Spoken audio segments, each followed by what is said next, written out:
Afande. Naam sir. Hivi umeona yuko sawa yule? Kwa kweli ile ni tukio la ajabu sana sir. Sasa kwa mwili na nani?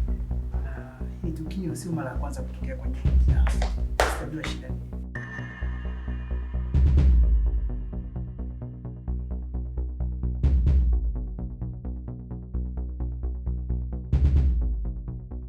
Vipi daktari, hali ya mgonjwa inaendelea? Kwanza ana ndugu yule mgonjwa? Hapana, sisi tumepigiwa simu kama polisi. Tumetekeleza majukumu yetu. Taarifa kwamba yamefariki. Hatunaye tena duniani. Vipi hapa hamna mochwari? Kwa mochwari hapa bwana tulazi maiti. Lakini hospitali inaonekana ina mandhari nzuri na mmetupokea vizuri. Na inaonekana huduma yake ni wa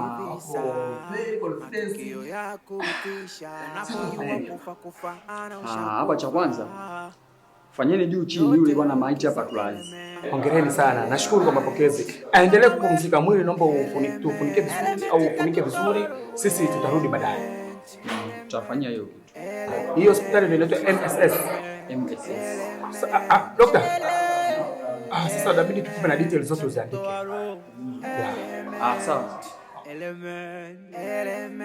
Afande moda mdomo umemponza kisa elementi, ona kujifanya na jua imemkosti, ona kitu kidogo kimemfanya na jutia maisha. Bwana mdogo, ukitazama elementi utajifunza. Mbena mbena anateseka kisa element. Oya vipi mwanetu? Oya kama kawa mwanangu. Oya mwanangu, mimi nimeanzisha noma mwanangu. Nilikutana na ule mchumba mwanangu. Oya mwanangu, mimi nilikutana na ule mchumba mwanangu kona, alafu mwanangu mimi nimemalizana naye mwanangu. Mimi nishamkiri ujue.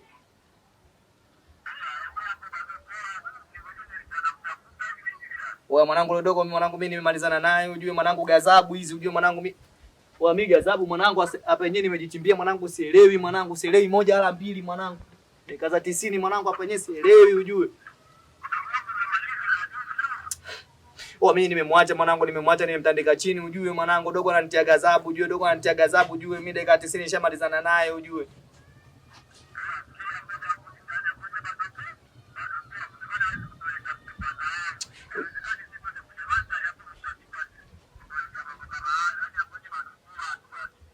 Ujue mwanangu ujue msala huu mwanangu, mimi nishakuwa sielewi ujue ndugu yangu, mimi nishakuwa sielewi.